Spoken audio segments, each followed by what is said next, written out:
You're watching VATV, bringing Brookline home.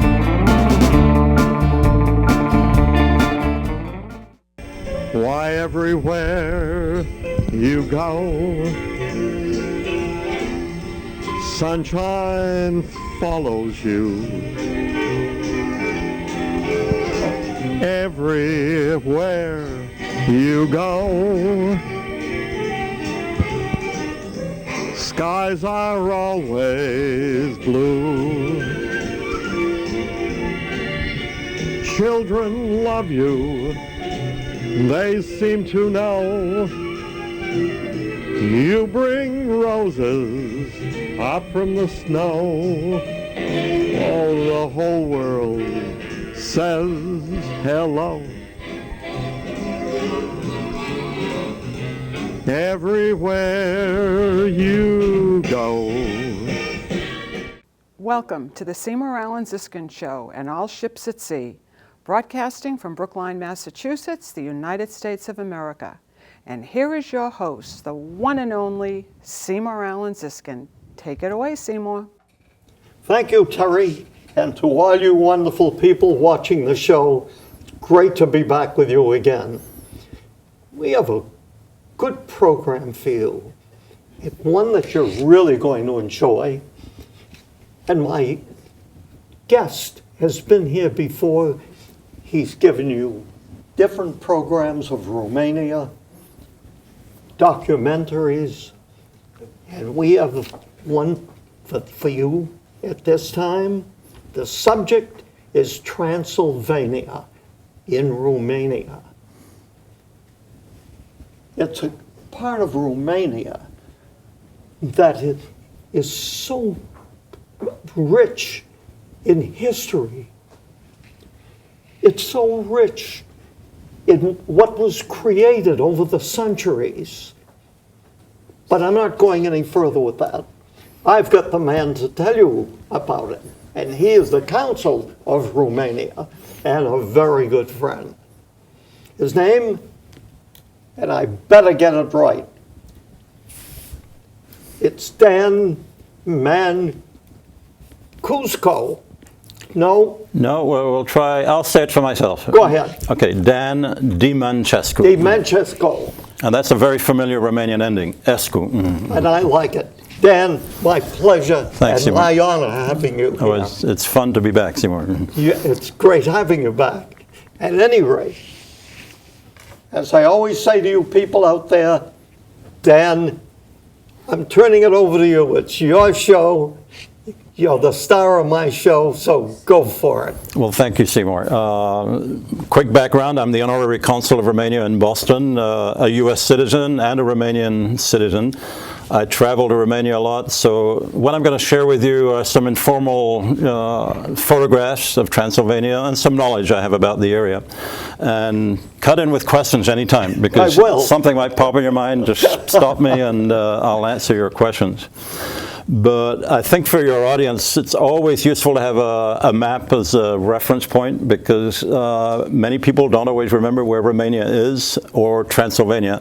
So if I may, I'll start with a little map just so that we know where Romania is. And that'll give us an introduction to the subject. Very good. It's useful to remember that Romania is on the east side of Europe and not far from the rest of Europe. It's 3 hours to London, an hour to Istanbul, 2 hours to Paris. So it's very well located in the heart of Europe. Quickly about this map, if anybody can see clearly, there's a blue line that cuts across the map. Yes. And that blue line is the Danube River from east to west, and the Rhine. They're connected nowadays. That used to be the northern frontier of the Roman Empire. So when we think of Europe, it has obviously a long, complex history, one piece of which is the Roman Empire. And I mention it because Romania, which is orange on this map, Romania was a region once called Dacia. And this will lead us to understand Transylvania in a minute. But Dacia existed for almost 2,000 years, from maybe 700 BC to maybe 1500 BC on maps. But as a kingdom, it was a tribal kingdom. It was invaded by Emperor Trajan in 100 AD, and he destroyed the culture. So in 100 AD, after the Roman invasion, which was their only European invasion north of the Danube, Dacia disappeared as a culture, a kingdom, and a very rich one, in fact, because it was rich in gold and silver. Now, I mention that very briefly because when we talk about Transylvania today, Transylvania is essentially what Dacia used to be. So if I may, let's get a little closer, to what Transylvania is. Transylvania is the northwest part of Romania, and it's surrounded by beautiful mountains, the Carpathian Mountains. And because it's surrounded by mountains, it always was protected, if you will, from intruders. Even though there were many invasions there, they were protected from intruders. So this map is a brief introduction to the geography of Romania. A big country, with Transylvania consisting about 1/3 of the space of the country. And some of these mountains are very beautiful. They look like the Tetons, very peaked mountains, very hard to cross. And they create a beautiful aura for Transylvania. Wooded mountains, peaked mountains, good skiing in the winter, good hiking. So a very beautiful area. One last feature, and then I'll get to Transylvania. Romania is perhaps the last refuge, principally in Transylvania, of wild animals. Bears, wolves, lynxes, wild boar. For one reason, that Transylvania is heavily wooded. So it's a forest culture, which is one way to get me to the name Transylvania. I don't know if you know what the name means. Well, I do know that, Transylvania. Yes. I was going to cut into Romania. No, let's stick with Transylvania. Okay. The name is very simple. Silva in Latin means forest. Trans means over the forest. So Transylvania is the place that was over the forest. Now, why that name? Let's get into just a little bit of history. If we go back to Dacian times, that was 1,000 years ago, or 2,000 years ago.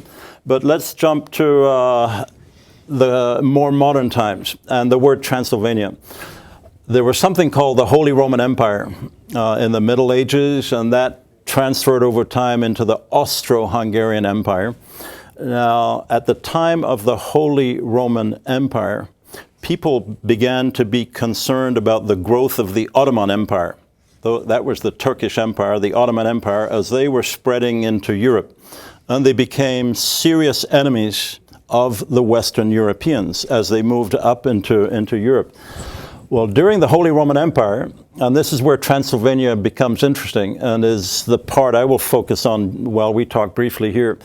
In 1200, the Holy Roman Empire decided that they needed to protect their frontier along the Carpathian Mountains. That ring of mountains we see on the map. There's a map here, you see a ring of mountains. And they offered to people from two regions, Flanders and Luxembourg, an opportunity to become colonial people in that region. So a huge number of these people who they labeled as Saxons, they were German-speaking Saxons, went to Transylvania, and they had two privileges: no taxes and full autonomy over their day-to-day business on one condition, that if the Ottomans attacked, they had to supply soldiers and weapons. And that's the beginning of where Transylvania came from, the word Transylvania. These people were being sent over the forest to protect the borders of the Holy Roman Empire that later became the Austro-Hungarian Empire. So that's the beginnings of the history of Transylvania, 1200, 1300. And what I will talk about briefly in the short time we have together is that German part of the history of Transylvania, which is a history 800 years long, and it has a surprising ending, which I'll offer at the end of this. Let's look a little bit at what Transylvania looks like. Mountains, beautiful scenery, pristine, and populated today. Let's talk briefly about Romania. Romania has 20 million people. It has a population of about 2 million Romas, who are gypsies. a large population of Hungarians, and a legacy of Germans in the region. Now, Transylvania, if we look at that one circle of Transylvania on the map, Transylvania, and this is something few people know about Transylvania, it contained 448 German cities and villages. 448. And at its peak, 1 million German-speaking people lived in Transylvania. So normally when people say Romania, Transylvania, you don't automatically think of this German legacy, which is one feature I'll talk about with you now. I've put a little square around a map I have on the screen here. There's a little square called the Saxon Triangle. That's part of Transylvania where there was a heavy concentration of German-speaking people. And if we look into that triangle, there are three principal towns in that triangle. In Romanian, they're called Brașov, Sibiu, and Sighișoara. 3 of 7 major German cities in Transylvania. And if you look at the German names, Brașov was called Kronstadt, Sibiu is called Hermannstadt, Sighișoara is called Strasbourg. Those names still exist in Romania today. So when you go to Transylvania, the road signs are in 2 languages, Romanian and German, by virtue of this 800-year history and legacy. And that means that it's a surprise for visitors to Romania to suddenly realize that they're in a German environment. And to show you how German it is, this is a picture of one of the cities that I mentioned, Sibiu, Hermannstadt.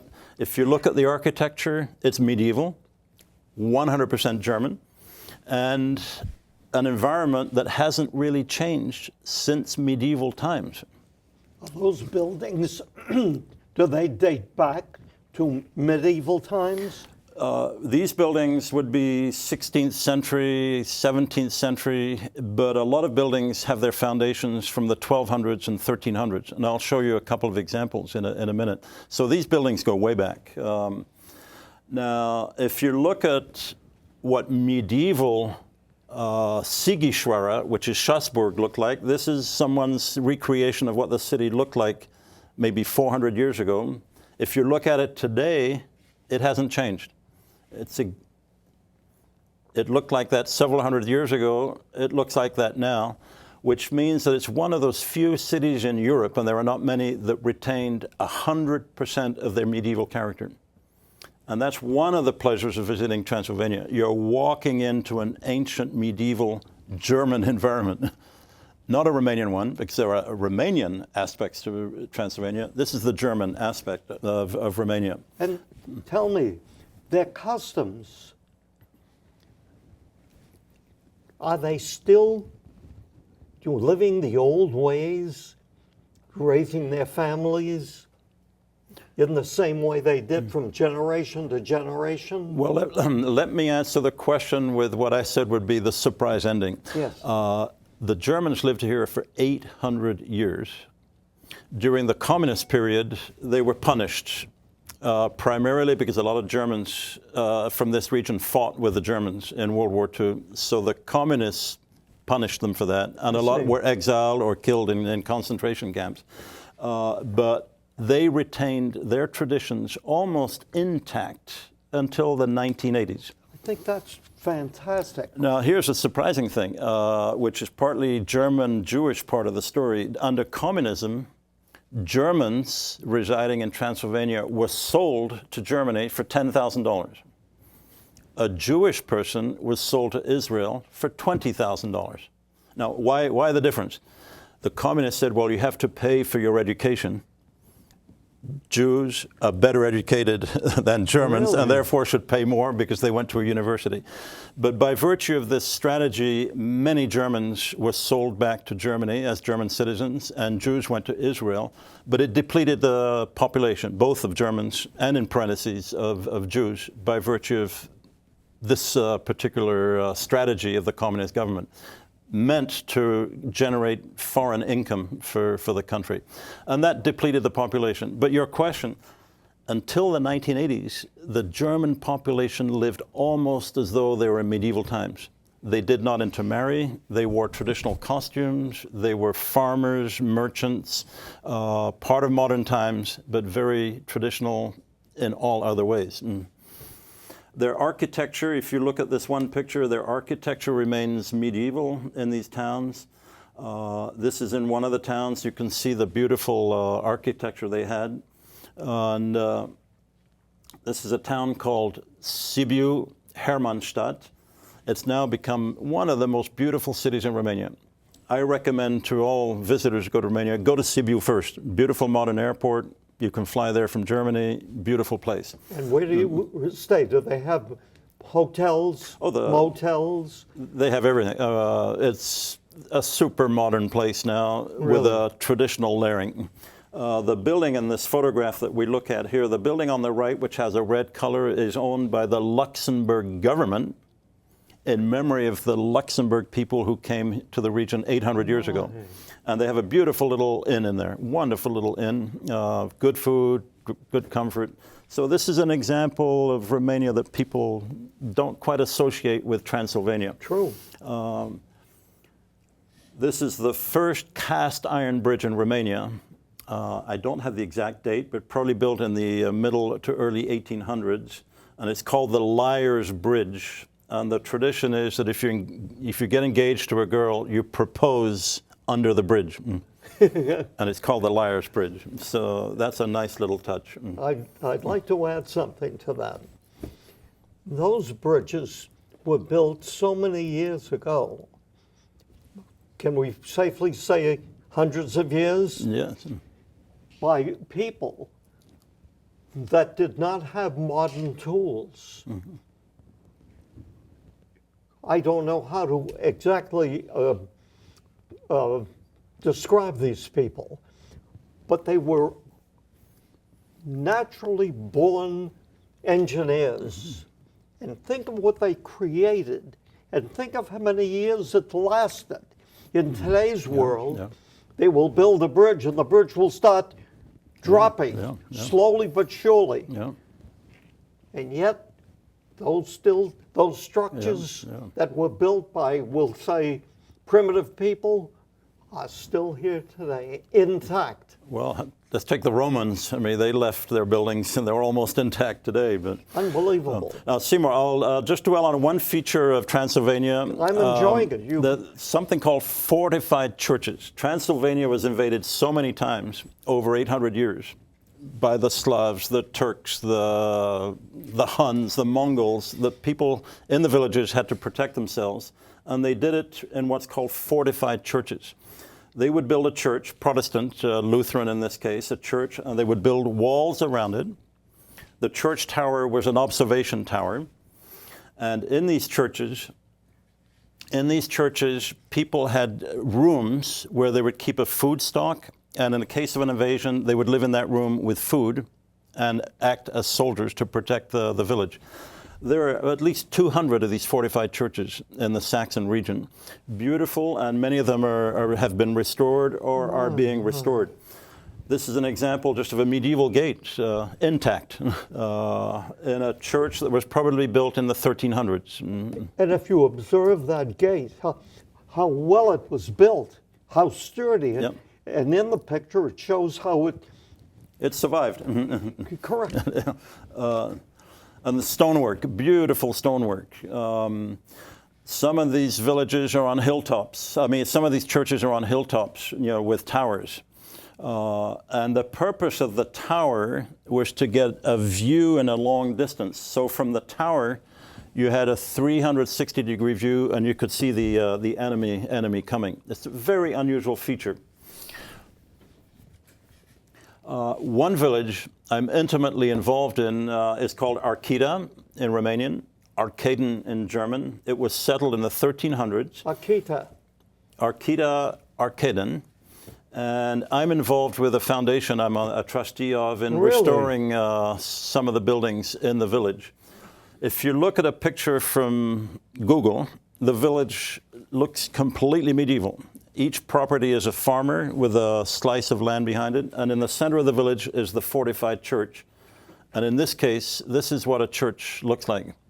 The walls, 2 layers of walls, towers all around, and the central church tower is for observation purposes. Unusual architectural characteristics. Look at the walls around here. Imagine a troop of Turks or Slavs or Huns coming. It's very hard to penetrate these walls. And inside the walls, they always had water and food to endure for a month if they had to, or 6 weeks, or 2 months. And they're still alive, the walls. Yeah. And storks in that area are very popular. This is just a schematic example of what a church looks like with its double walls. Yes. The building on the left in this one is a building that we spent a lot of effort restoring. And I'll tell you briefly about that. This is what the buildings looked like in the 1700s. The building on the left is one we're restoring. This is a picture from the 1930s.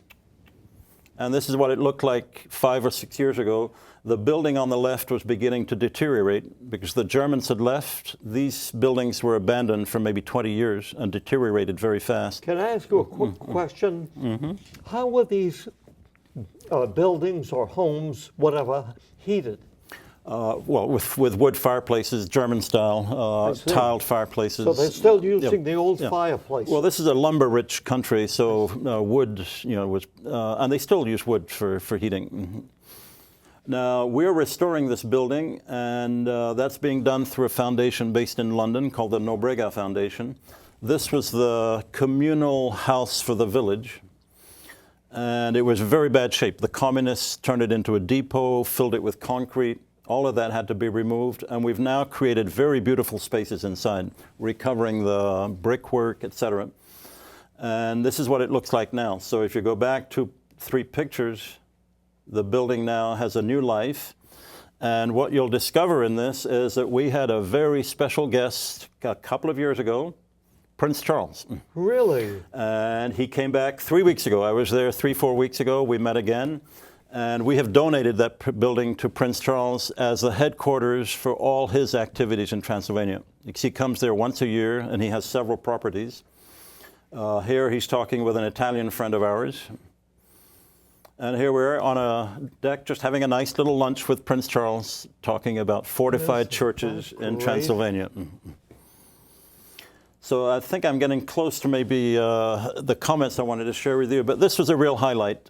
Prince Charles has fallen in love with Transylvania. He comes every year. He has 2 or 3 properties he's restored.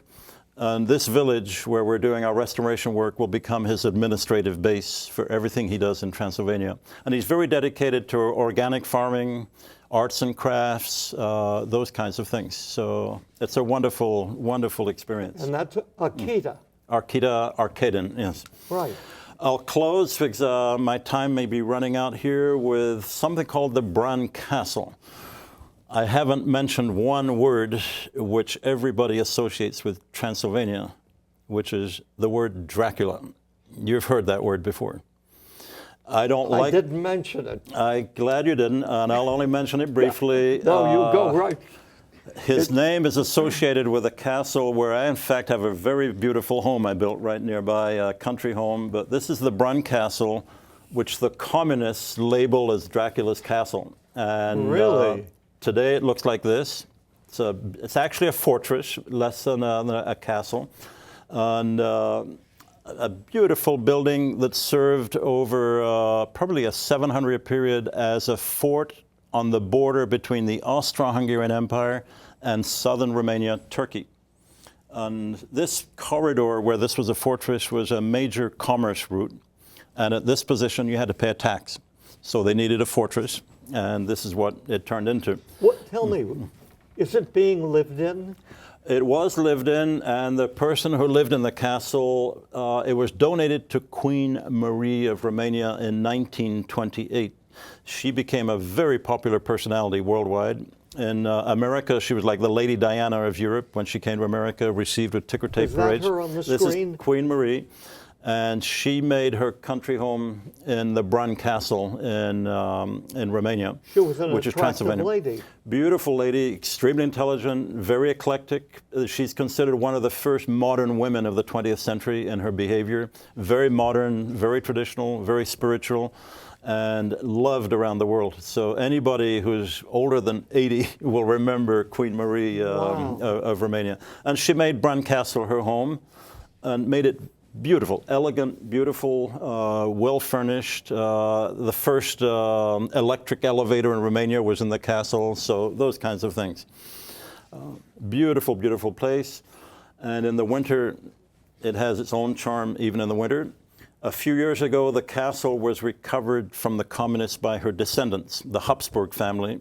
Dominique Habsburg, who lives in upstate New York or New York State, recovered it on behalf of his 7 brothers and sisters. So it now belongs to the Habsburg family the way it did before the communists. The Habsburg family goes back centuries. Way back, and there are many of them. There are I never knew a huge number of Habsburgs, and this is one branch of the family. And Dominique took responsibility to recover it.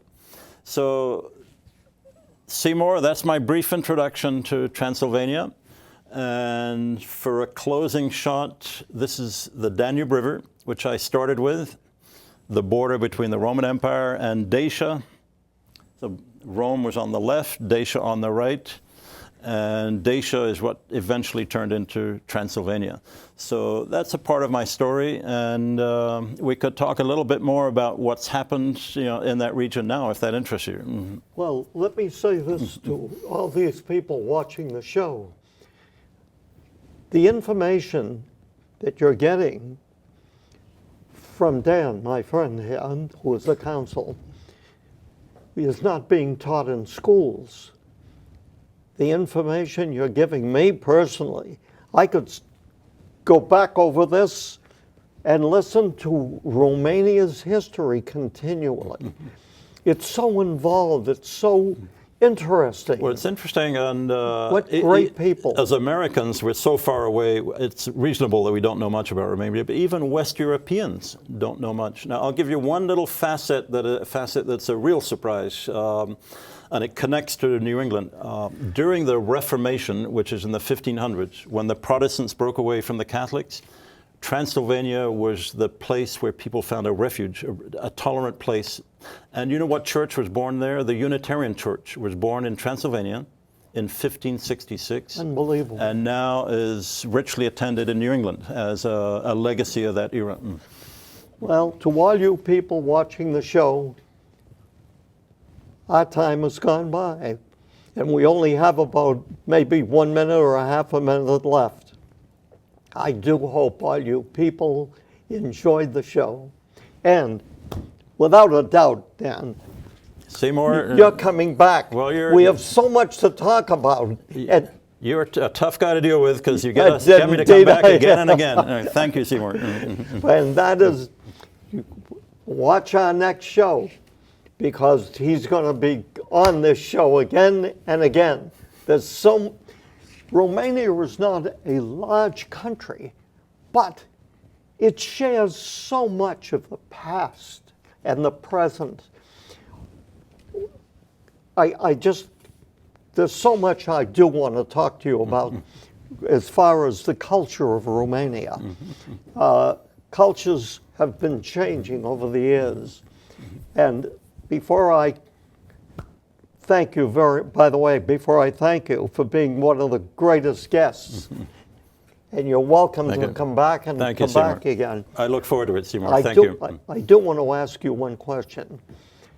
Are the families still families in Transylvania? Well, let's make it more general. Romania, family traditions are very strong in Romania, very strong, multi-generational. And the good news is that they're strong. The bad news is that people are reluctant to move to follow jobs because they don't want to leave their family. I think it's wonderful. So that's a very rich, strong tradition in Romania today. That's something that I will follow up. But for now, I must say to all you wonderful people watching the show, I hope you enjoyed it, and I'm sure you did. And I welcome all of you back again. And of course, my guest, he has a standing invitation anytime to be on our show. So for now, I will say adios, auf Wiedersehen, sayonara, Shalom, Yasa, Tsai-chen, and you will tell me goodbye in Romanian. La rivedere. La rivedere. La rivedere. In Italian would be la rivederci. but- La rivedere in Romanian. It's How a Latin about- language. How about that? And so for now, I will bid thee sei gesund, which means stay well, and by heavens, keep watching our show. Dan, my pleasure. Thank you.